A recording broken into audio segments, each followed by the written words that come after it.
Hi, it's Don Byer and welcome to monstermortgage.ca, a weekly blog.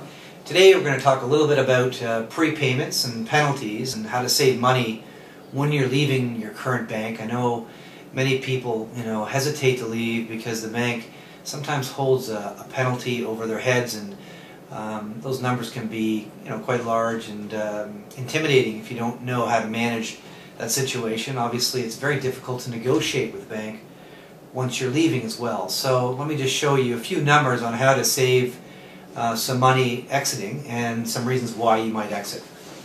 I'm going to use the example, just to keep things simple, of a regular, sounds like a lot of money if you're on the East Coast, but certainly in Toronto, a $300,000 mortgage.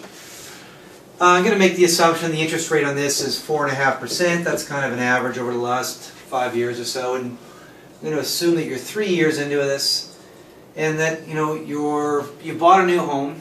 Today's date is November the 6th, 2009, and you bought a new home closing, let's just say February 1st of 2010. So that's kind of the setup.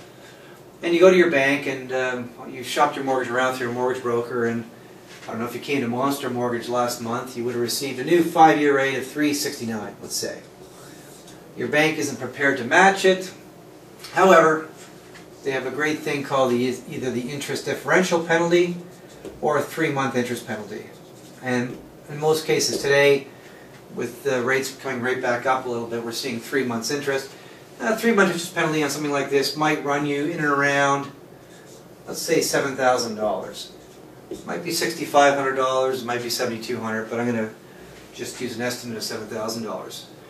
So one thing people should recognize is that all mortgage contracts allow you an annual prepayment option. And that prepayment option, what I'm suggesting, should be used to reduce the actual penalty you're going to pay on your mortgage. So on an average bank in Canada, it's anywhere between 10% to 20%. Now at Monster Mortgage, we generally deal with banks that are at 20% for obvious reasons. Banks that are normally at 10% are kind of closed terms. They only allow a prepayment once per year. They don't want the mortgage to be paid off fast because they want you to pay interest over a long period of time. But there's a lot that are at 20%, so that's the example I'm going to use. 20% of $300,000 is $60,000. So by paying $60,000, or 20% of the mortgage amount as a prepayment privilege, November of this year, you reduce this amount by $1,400. 20% of $7,000, obviously it reduces by the same amount.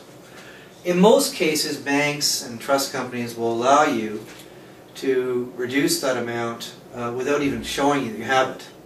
In other words, you're leaving, they're happy to get their $5,600 just by simply stating that you have the $60,000. They'll reduce the penalty. Some do it automatically, some you have to ask for. We suggest you ask for it and do it in advance. But the next stage is, this is a prepayment this year. But January rolls around, can you do this again? The answer is yes, you can do it again. And you can save even more money. So by intimating that you have the $60,000 in January again, you now have to prepay $120, so to speak. You increase this by not 20%, but 40%.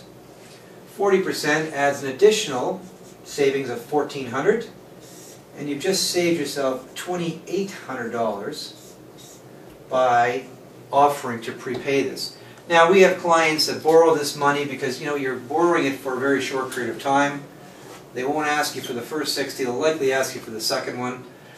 60 days, you require the money. Friends, family. I have a client that just did it, put a line of credit on his cottage, which, he had a line, we're just going to put the money on and pay the money back off again. So there's a few ways. You may have existing equity in your property, which, obviously you don't want to refinance with the same lender, but there may be a way to access that equity for a very short period of time.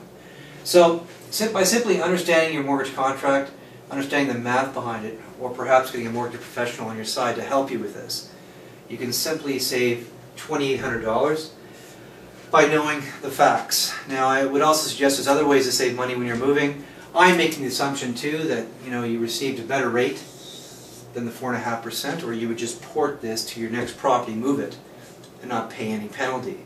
But in today's marketplace, there's much better rates than this, especially on this kind of mortgage amount. So call your mortgage professional, call someone at Monster or locally, and find out how to save money and try to keep it out of your bank's hands and keep it into your own hands. Thanks for listening this week.